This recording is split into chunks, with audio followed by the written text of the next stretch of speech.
What is good, y'all? Welcome back to my channel. So a little bit of a change of pace in topic today. You guys know I usually talk movies. Today we're gonna be talking a little bit of music. Now, because I realized I've been a little bit of a curmudgeon when it comes to Christmas music. I was talking to a longtime supporter of the channel, Grace, and she kind of was like, you know, why do you hate Christmas music? And I kind of thought about it and I was like, so I gotta give her credit for kind of turning me around on it and opening up my mind, because I realized it was a lot of my past that was making me not like Christmas music. Just to give you a little quick background before I go over my top 5 Christmas songs. Now, full disclosure, this is still not remotely my favorite genre of music, but I'm coming around to it, and it's positivity and it's warmth and lightness. So I worked at the mall for 2 Christmas seasons. Now, anybody who's been to a mall knows they got the Christmas music going, and in the mall I worked at, I felt like it was going before even Halloween, which in my opinion is absolutely unacceptable. Nonetheless, I had to hear it there. So I got all the old tunes, and it felt like they were playing the same maybe 12 songs over and over and over. And then where I worked, it was right next to Macy's. And Macy's, excuse me, as anybody knows, has their own like Christmas thing going on. Macy's gets into the Christmas season, obviously New York, all that. And they had their music blaring. So I had 2 different types of Christmas music going all the time.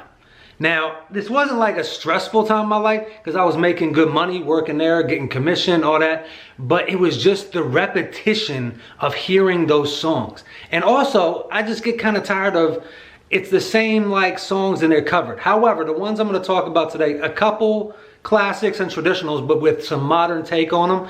And just some ones that I like personally that kind of fit my personality. So I'm gonna start out with number 5, and this is gonna be my only like old-timey sounding favorite Christmas song. And so I felt like I had to pick one of the Rat Packs, and I'm not a big Sinatra guy, so I went with Dino and him doing Silver Bells. I just remember it in the car with my mom. I remember hearing it everywhere. It never really bothered me, and I kind of like Dino. He's kind of extra, over the top. In the city, you know, he's very, you know, extra, and he's my favorite of the Rat Pack, so I just went with Dino's Silver Bells. Old timey, again, not my favorite, because I like some of the more modern takes, but yeah, Silver Bells with Dino, I would put it number 5. Number 4, I would say, is the Ronettes and doing Sleigh Ride. Now, when I got into collecting records, one of the rare records I got early on was the Ronettes. You don't know the Ronettes, they're a girl group from the 60s. Their producer was Phil Spector. He also produced Bobby Sox and the Blue Jeans and the Crystals. And Then He Kissed Me. That's like the big song if you've seen it in Goodfellas. But I just like their sound. It's poppy, but I also like their New York adultness. There's a little bit of sultriness in their voices. I like their sound a lot. And again, it's an older song, but they're covering it. And Phil Spector, if you don't know, I don't even know if he's still alive, and rest in peace if he is, but he was not a great person to Ronnie Spector, who was the lead singer of the Ronettes. I digress, but as a music producer in the 60s, he was the top of the heap. Everybody wanted to work with him. He produced the Beatles' Let It Be, which is, you know, getting some play, which we're gonna touch on with them momentarily. But I just like the Ronettes. I like their sound. They are a big inspiration also for other bands like the Beach Boys. The Beatles like them. So I love their sound. For me, talking about, it's hard to talk about music without being able to play it. So I'll leave all the links of all these songs below. See, because me talking about it isn't going to do it justice. I just like their sound, so I put the Ronettes at number 4. Number 3, I chose John Lennon and Yoko Ono and the New York Children's Choir doing Happy Christmas, War Is Over. This was written by John Lennon and Yoko Ono.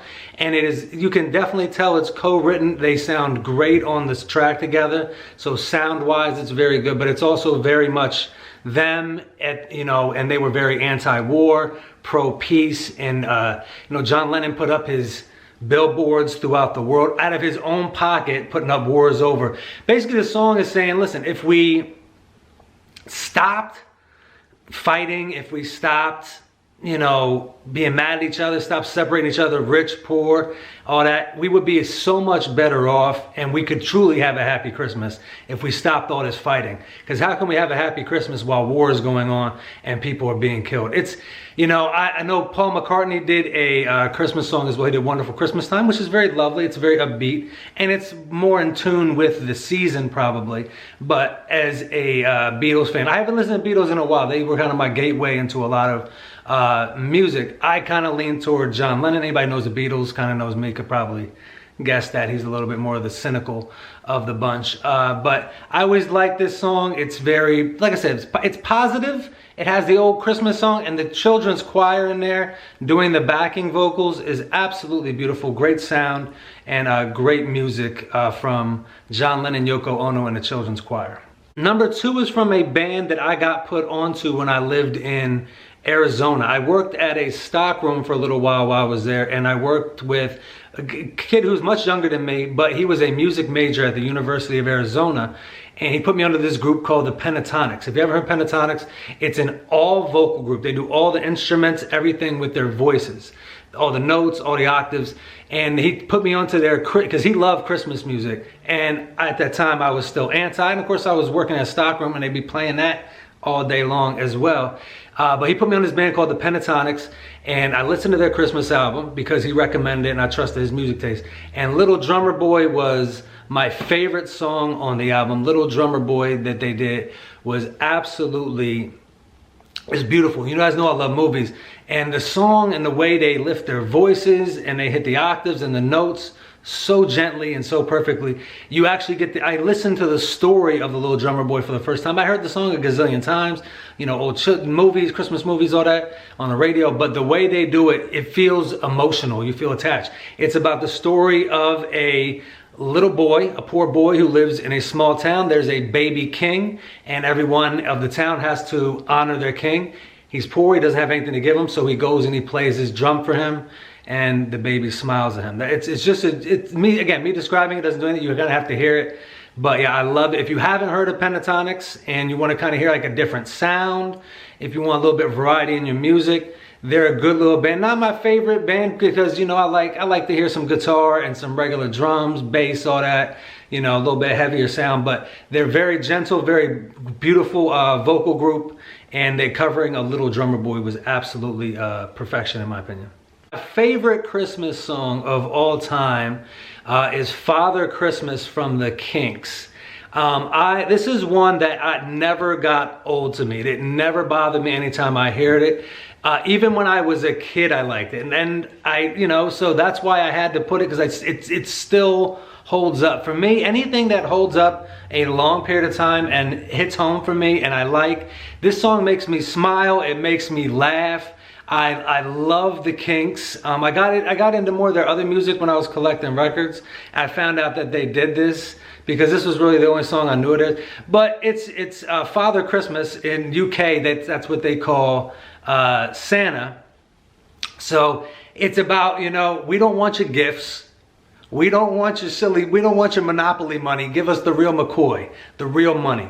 So I really like, it's sarcastic, it's dark, but it feels like a Christmas. It's a rock and roll Christmas song, and it's got like sarcasm to it, it's got darkness to it, and it's still cheery. I still think it's very upbeat. It's hard to describe. It still is just a fun song, it's upbeat. It's got like that. I love a good rock and roll song, and I love an original Christmas song. So a lot of these songs I've mentioned, I think all of them with the exception of Happy Christmas, are covers, which are all still good. Well, was Dean Martin's a cover? He did the first one. I don't know. He probably covered it. But anyway, yeah, Father Christmas from the Kinks, rock and roll Christmas song. If you haven't heard any of these songs, please let me watch them, listen to them, let me know what you think, and let me know your favorite Christmas song down below. I would greatly appreciate that. And Grace, again, thank you for kind of turning me around on Christmas music. I'll stop being a little bit of a Scrooge. I'm coming around, I'm more of a Halloween kid, but I'm trying to tap into the light side of myself as well this time of year and try to be a little bit more cheery and jolly. But guys, thank you so much for your time today. Have a great day, a great Sunday. I appreciate your time greatly. Y'all have a good one.